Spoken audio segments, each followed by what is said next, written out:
1992. Estreava Batman, a série animada nos Estados Unidos. Imediatamente, a série foi aclamada como algo nunca antes visto na televisão para um desenho de super-herói. A revolução foi total, tanto na parte narrativa quanto na parte estética e técnica. Logo depois, ainda em 92, estreava X-Men. Em 94, Homem-Aranha. E em 96, Superman.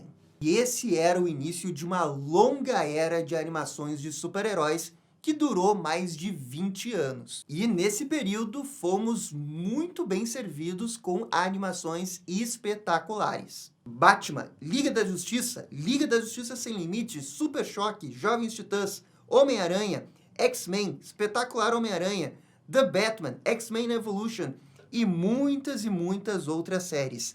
E olha que eu só estou considerando DC e Marvel. O impacto da série animada do Batman reverberou em praticamente todas essas animações. Contudo, também existe uma outra parte dessa era das animações de super-heróis que a gente não pode deixar de lado, que é justamente a indústria dos bonequinhos. E todas essas animações seguiram o sucesso da série animada do He-Man dos anos 80. O problema é que na metade dos anos 2000, as coisas começaram a mudar. Desenhos como Jovens Titãs não vendiam tantos bonequinhos como antes. E a venda dos bonequinhos era fundamental para sustentar a indústria da animação de super-heróis.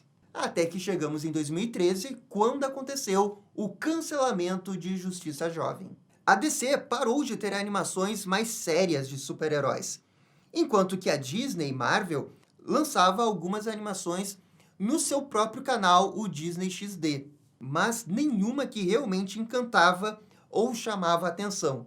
E existem dois grandes motivos que construíram essa queda das séries animadas de super-heróis. E a primeira foi realmente essa questão dos bonecos, que não estavam vendendo tanto assim, e a outra tem a ver com os streamings, especialmente com a Netflix. Como esses desenhos passavam na televisão, e fora dos Estados Unidos muitos desses desenhos passavam em canais infantis, começou a haver uma mudança muito brusca no público que assistia esses canais. E os próprios canais infantis, como Cartoon Network, Nickelodeon, e o Disney XD e o Disney Channel, tiveram que mudar drasticamente a sua grade de horário. O Cartoon Network talvez seja o maior dos exemplos. O canal deixou de apostar em séries animadas mais de ação, e começou a ter mais desenhos em formato cartoon. E a audiência desses desenhos era maior do que as das séries de super-heróis, e o custo para fazer esses desenhos também era inferior. E assim, lentamente perdemos de ter o costume de ter pelo menos uma grande série de super-herói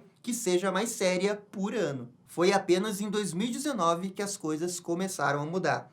E justamente quando Justiça Jovem voltou com o desenho da Arlequina, no streaming da DC.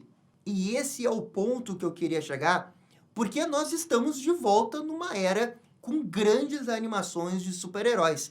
E é uma era extremamente diversa para essas animações. E assim como teve o Batman em 1992, que guiou toda uma turma para ter novas animações como o Batman, hoje a gente tem o desenho do Invencível guiando essa galera. Só que também não é só o desenho do Invencível, é também o desenho da Arlequina.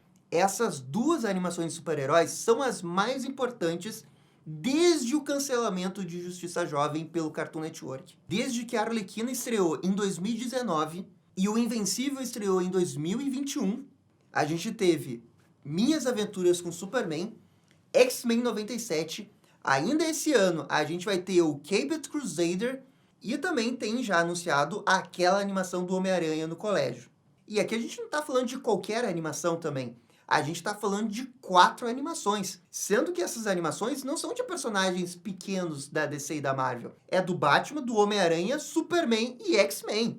É claro que em termos de quantidade, se a gente comparar os anos 90 agora com os anos 2020, ainda falta muito para ter a mesma quantidade de lá. Mas só o fato da gente voltar a ter esses desenhos sistematicamente, ano após ano, isso já quer dizer muita coisa. E o mérito do desenho da Arlequina e do Invencível é de entender perfeitamente o público que eles estão conversando. O desenho da Arlequina é basicamente uma sitcom animada com a Arlequina Rated R. E eles não têm medo de fazer isso, e eles não têm medo de explorar todo o potencial do universo DC com essa premissa de uma série Rated R da Arlequina. E o resultado ali, principalmente nas 2 primeiras temporadas, foi fantástico, tanto é que ganhou vários prêmios.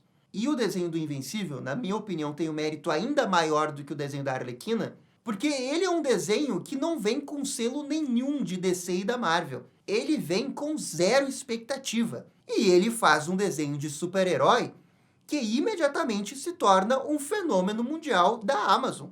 Com o pessoal comentando o desenho do Invencível na internet, tanto quanto outros animes, criando uma narrativa de formato de temporada inspirada no modelo atual de séries live action, que é aquela temporada que tem 8, 10 episódios, com todos os episódios contidos numa grande história, para realmente potencializar o drama. E ainda por cima, o desenho não era nenhuma paródia, não era sátira. Era apenas uma série animada de super-herói, sem ter vergonha disso, abraçando seu gênero e fazendo o melhor que ela podia. É um desenho que conseguiu entender perfeitamente o que todo um público, uma geração queria, e nenhum outro desenho conseguia atender. Porque o desenho da Arlequina, por mais que ele realmente seja muito bom, ele não leva a sério o gênero de super-herói. Ele faz piada, inclusive, em cima disso. Ele entra quase que numa sátira de super-herói.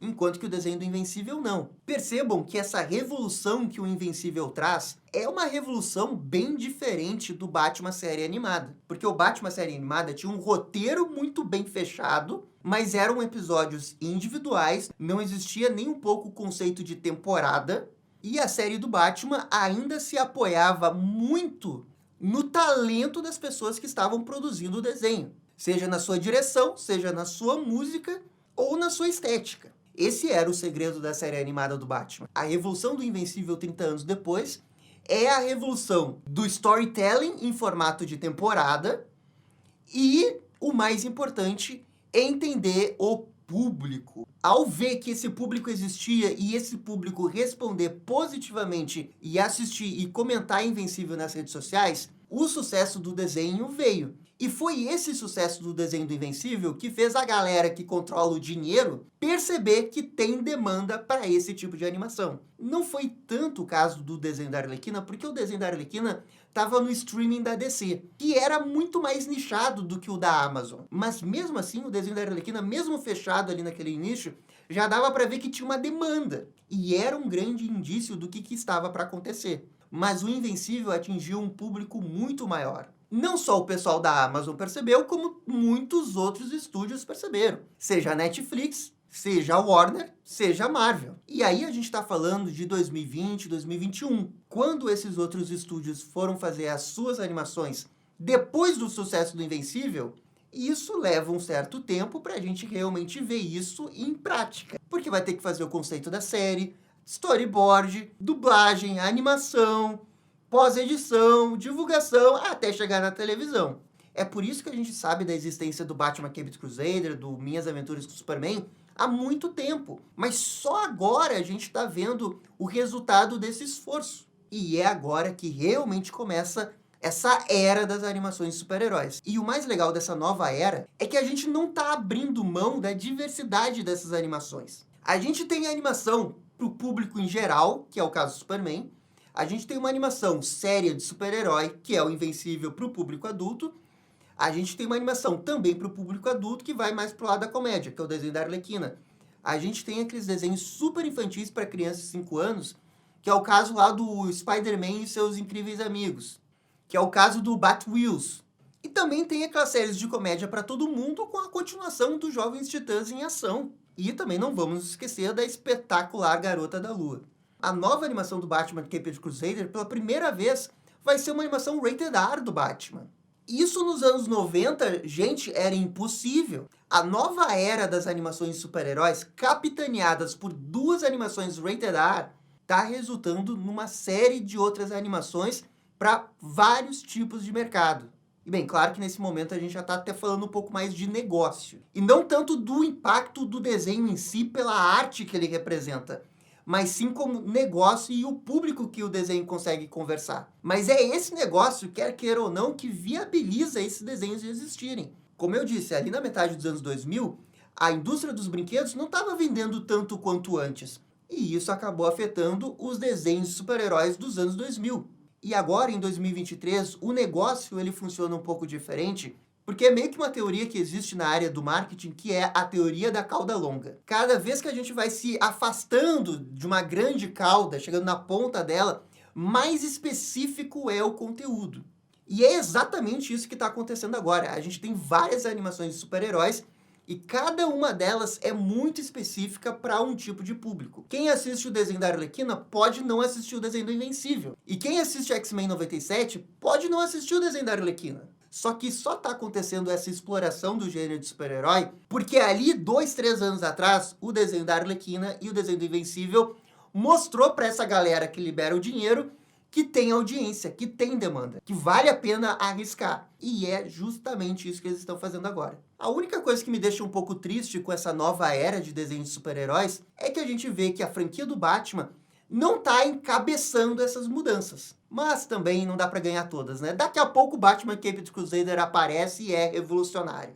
Até porque a gente tá falando do Batman, que ali naquele período pós-Animated Series, teve também Batman do Futuro, que foi muito importante, The Batman, que foi muito, muito importante, o Batman Brave and the Bold e o Beware the Batman. Foram muitas animações na época e você pode fazer todo um estudo de como que foi essa era de super-heróis só pelas animações do Batman.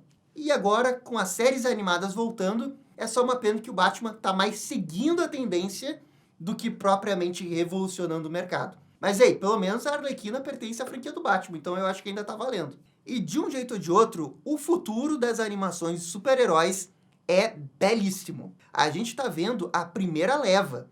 A gente já sabe que vai ter uma série animada do Mutano. Ninguém sabe exatamente qual que é a pegada dessa série, mas é mais uma série animada de super-herói que a gente vai ter. E a Marvel Studios se organizou de tal jeito para ter o seu próprio estúdio de animação para poder focar nessas animações, porque ela sabe o quanto que é importante ter esses desenhos. Porque assim, ó, convenhamos que apesar de toda a importância de um filme live action bem feito e todo o impacto cultural que ele pode ter, o filme live action nunca vai ter o poder de uma série animada. Porque é na série animada que você conhece o personagem. É na série animada que você vai saber que o vilão do Superman não é só o Lex Luthor e o Zod. É na série animada que você conhece o Homem dos Brinquedos, o Parasita, a Livewire. Claro, tem as HQs também, mas o nicho de quem lê HQ é muito menor do que o nicho de quem vê a animação. Tudo isso graças àquele streaming da DC que ninguém conseguiu assinar, mas que pelo menos trouxe o desenho da Arlequina revolucionário e também o streaming da Amazon que trouxe Invencível e que foi tão revolucionário quanto o desenho da Arlequina. É isso aí, tem desenho para todos os gostos, para todos os heróis. Agora vocês sabem, né? Só falta o desenho da Mulher Maravilha. Não é possível a gente passar pela segunda era de animações de super-heróis e não ter uma série animada da Mulher Maravilha, né? Chegou a hora, hein? Eu sinto que tá chegando, eu sinto que tá chegando. Mas enfim, galera, essa é a minha opinião. Por favor, comentem aqui embaixo se concordam ou não, se eu falei besteira, comentem. E no mais, eu fico por aqui, muito obrigado e dá-lhe descer. E esse foi o vídeo sobre a influência de Invencível nos desenhos de super-herói. E aí, gostaram? Não gostaram? Deixem suas opiniões nos comentários. E se curtiram o vídeo, deixe aquele joinha e inscreva-se no canal para ficar sabendo absolutamente tudo sobre Batman. Obrigado, gente. Até a próxima. Tchau, tchau.